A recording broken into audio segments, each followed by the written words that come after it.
Welcome back. You're watching DD India News Hour. I'm Gautam Roy. Now let's get back to our top story, which is about the COP28 summit that has been taking place in Dubai in the UAE.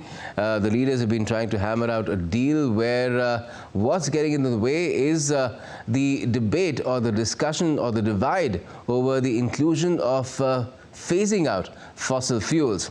Now, will an agreement, a deal be hammered out? That's a big question. And to answer a question around that and many others, we have Dr. Vibha Dhawan with us. She's Director General TERI joining us as well, a well-known body which has been working for India's and as well as the rest of the world's environment as well. Good evening to you, Dr. Vibha. What can you tell us about how COP28 has been going? It started off with a bang, some would say, but there is now a lot of apprehension that it might end with a whimper. Yeah, you are absolutely right, because we started with some money on the table. But then even when we were talking about loss and damage fund, it's far lower than what we expected. And of course, the roadmap is yet to be developed. But then the discussions which are on phasing down of coal and so on, I'll put it this way, that we need to have a level playing ground. What we are looking at, countries like India, which still have to develop, I'm not saying that we don't have to opt for greener options, and that's what we are actually doing. We are ahead of target in terms of renewable energy and so on, and rather we are also promising to go on a faster track. But then looking at that, our development still has to take place.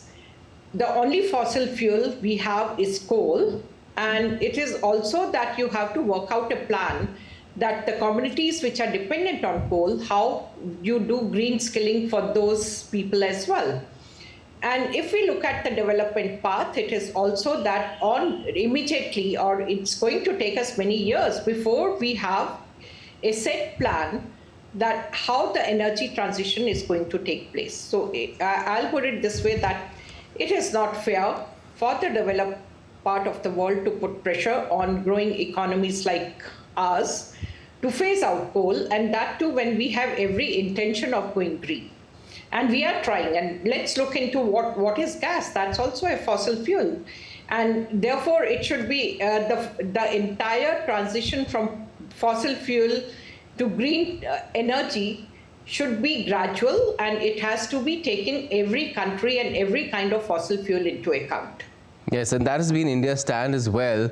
And one key element of that to make sure that the transition happens and there is no cut-off date really where things have to be phased out without providing alternatives. India said make money available, and that is something that to a certain extent has been heard, but not to the desired extent, because what the world needs is $100 trillion, it seems, and not even a small fraction of that, negligible fraction really, has been pledged so far. Given is another matter altogether. Yeah, and more than anything else, if you look at the interest rate for countries like us, it's far greater than what you get in OECD countries or United States. And therefore, for us, transition is going to be far expensive in terms of infrastructure development as well. And let's look into technologies which are available. They are largely suitable for large corporates, large industrial houses, and not so much for small and medium enterprises, and that's what India constitutes of. And therefore, our journey is going to be a little different, but the positive or very positive point is that India has every desire, and we are investing in everything, whether it is in terms of infrastructure. We are trying to go green as much as possible. It's buildings, it's cement, it's steel, it's every sector, and including the announcement for the Biofuel Alliance, as well as we are talking about ISA, International Solar Alliance, that's headquartered in India. And we are also talking of CDRI. Yeah, so all that are step forward in that we want to go green. And we are one of the few countries who also have a green rating system for buildings. So that's also, I should say, as a country, we are looking into every possible sector including transportation and hydrogen mission. That's one big step that we want to look into the future technologies as well and make investment. Yes, and India's got a green card initiative going on for the world as well. We've rolled that out in Dubai. Prime Minister Modi was there when that happened. So a lot of initiative India is taking. India's ahead of its targets that it had voluntarily announced. In fact, it's revised them upwards as well. How's this stand of India's really going to weigh on the minds of all those who are trying to hammer out a deal right now in Dubai? Well, I'll put it this way, like we have a strong voice and the world also understands that with our kind of commitments, we are going to show the way to the world, especially the developing economies. India as a country we have to develop, and over there it is that as much as possible we are going green. And let's look at our own growth. Look at our airports, how green they are. So all our investments, the new energy conservation bill, they all are in the direction of that there is every intention of going green, but it cannot be at the cost of growth. We are talking of sustainable growth in a big way, and that is what we will achieve.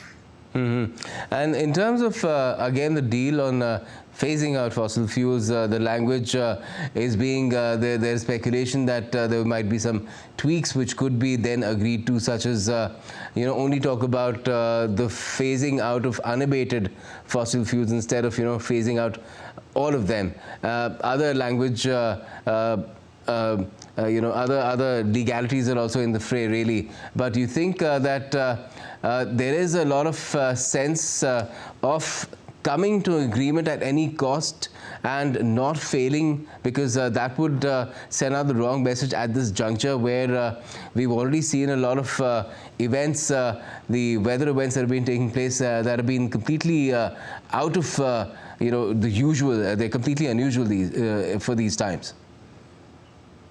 Well, since I'm not in the negotiating, I'm not a negotiator, and therefore I don't have any voice, but I'll just give my personal opinion, and I'll say it's not the opinion of Terry either. And that is, as I said, you have to see the intention of the country, and that we are very clear. We are talking of sustainable agriculture. We are talking of sustainability in every sphere. And therefore, I don't think so as a country we should come under pressure. And therefore, we should put our cards open. Definitely, it's not that we want to say no, but at the same time, the larger interest of the country, and I won't say it is India alone, it's the global south. And if you look at the global south, it is that they, and especially today when we are talking of equality, and let's also consider that these are the countries which are going to be negatively impacted due to the changing climate. And therefore, there is no reason that there will be any country who doesn't want to be part of the green growth, but they have to grow. Right, right. In any case, no matter whatever is hammered out, it's all non-binding, so countries have enough wriggle room, and they've been using that as well since 2015 in Paris. That agreement was signed. We've seen even in the assessment that was done this year that countries have not been keeping up, and they're very, very slow in implementing what they themselves agreed to. So let's see what emerges from Dubai in the next 2 days. Thank you for joining us, Dr. Dhawan, for the time being. Bye. Now, the children of imprisoned Iranian activist Narges Mohammadi